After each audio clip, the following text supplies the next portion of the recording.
সুযোগ কিন্তু আইসে গেছে, ইসলামের পক্ষে একটা সুযোগ কিন্তু আইসে গেছে। আর আল্লাহ রাব্বুল আলামিন এই কাজগুলো আমাদের মাধ্যমেই বেশি করাইছে, বুঝিও নাই কেমনে হয়েছে, অটো মাথার থেকে বের হয়ে গেছে ইসলামের পক্ষে একটা বাক্স।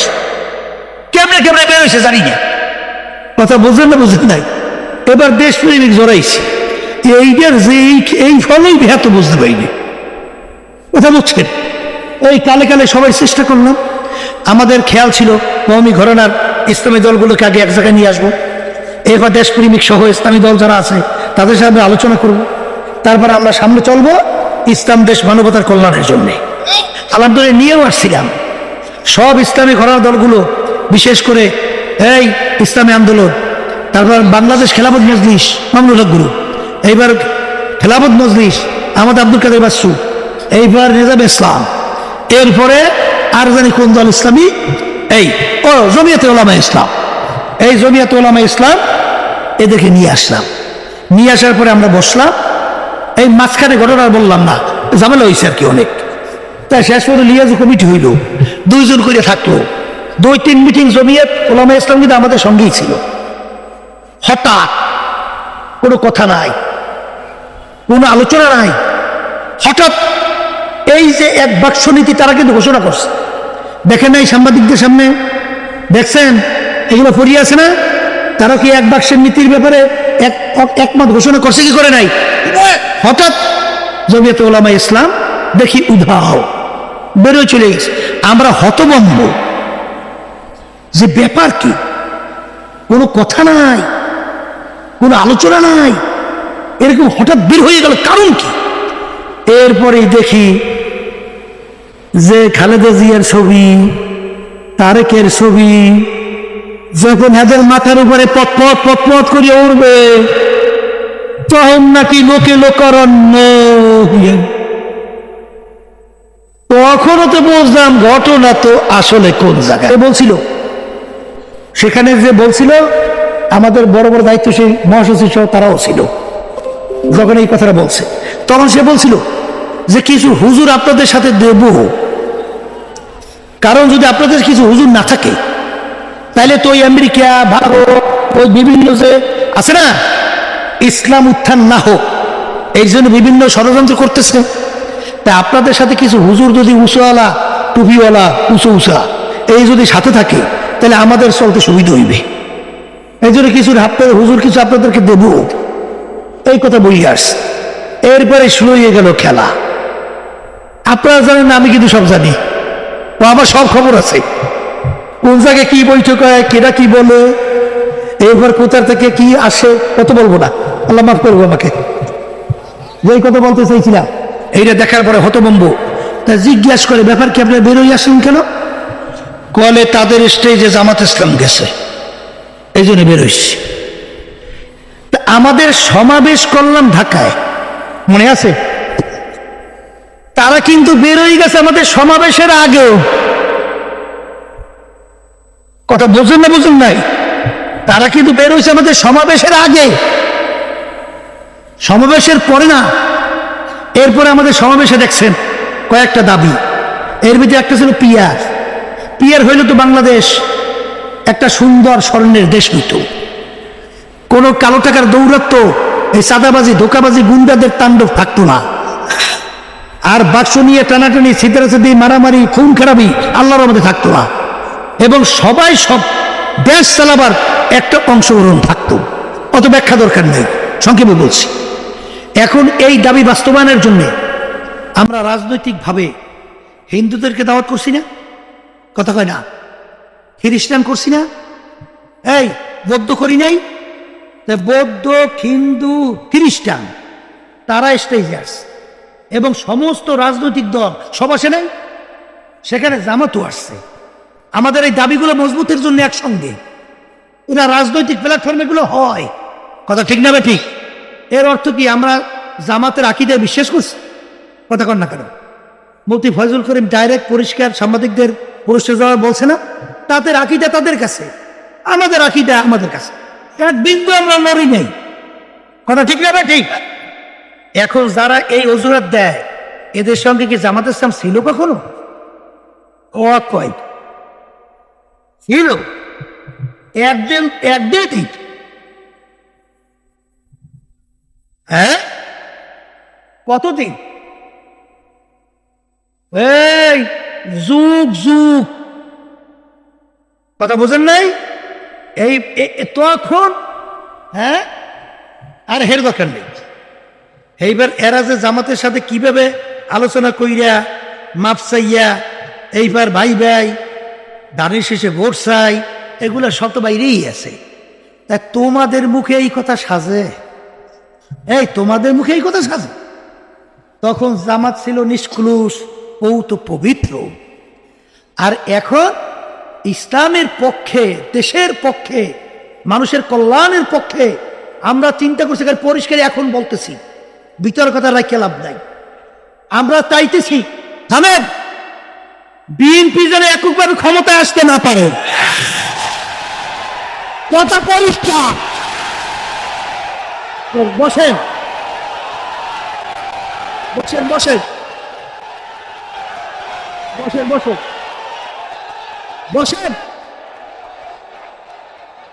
এর কারণ কি শুনবেন না? হ্যাঁ বলেন, বসেন। এর কারণ শুনবেন না? এইটা কেন শুনবেন না? শুনবেন না? আচ্ছা, এটার সঙ্গে সঙ্গে একটু বলি, কথা বলছেন? 5ই আগস্ট জুলাইয়ের কিছুদিন মনে আছে তো? হাজার হাজার মার্কল খালি হয়েছিল, শত শত পঙ্গু হয়েছে। পঙ্গু শত শত না, না হাজার হাজার। চক্ষু হারাইতে পারে 700-এর মতো। আরে আমার সামনে এসে দাঁড়াই রয়েছে, কি সুন্দর চেহারা, কি যুবক, টক টক টক টক টক টক করে। ওদিকে আমার সামনে দাঁড়াই রয়েছে 3-4 জন, চোখে দেখে না, ছিল তার চক্ষু হারাই ফেলছে। আর কোনোদিন দেখবে বলে জানি না। আল্লাহ থেকে দেখার তৌফিক দান করে। হায় হায়, এই হাজার হাজার উদীয়মান মেধাবী সন্তানগুলো আমাদের বাংলাদেশের ভবিষ্যৎ, হাফেজ, অনেকে আলেম, আজকে এই অন্যায় প্রতিবাদে, দেশকে রক্ষার জন্যে, আজকে বৈষম্য দূর করার জন্যে, আজকে আমরাও তো সেইগুলির মুখে নামছি। কেন নামছি? এই দেশটার জন্যে, ইসলামের কল্যাণের জন্যে, মানবতার কল্যাণের জন্য। কথা ঠিক কিনা?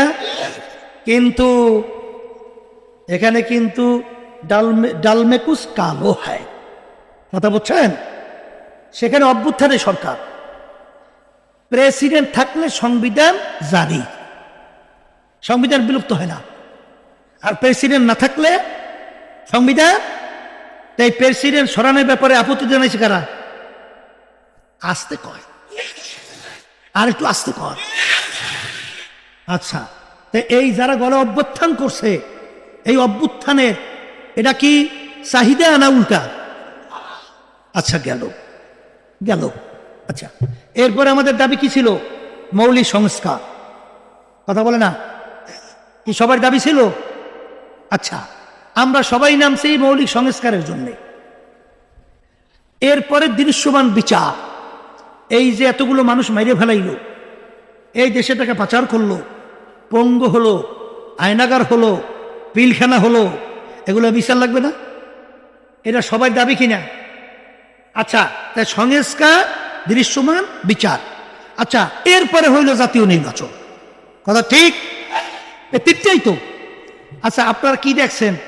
সংস্কার এবং দৃশ্যমান বিচারের চেয়ে জাতীয় নির্বাচনের অগ্রাধিকার দেশে কারা? আমি কিন্তু বিএনপির নাম বলি নাই, আমি কিন্তু বলি নাই। আমার আবার গালি শুরু করবে, আমি কিন্তু বলি নাই। কারা কারা? আচ্ছা আচ্ছা, এখন বলেন, এই বিচারটা দৃশ্যমান না হোক, মৌলিক সংস্কার না হোক, আওয়ামী লীগ আবার ফিরিয়ে আসুক, এইটা চায় কারা?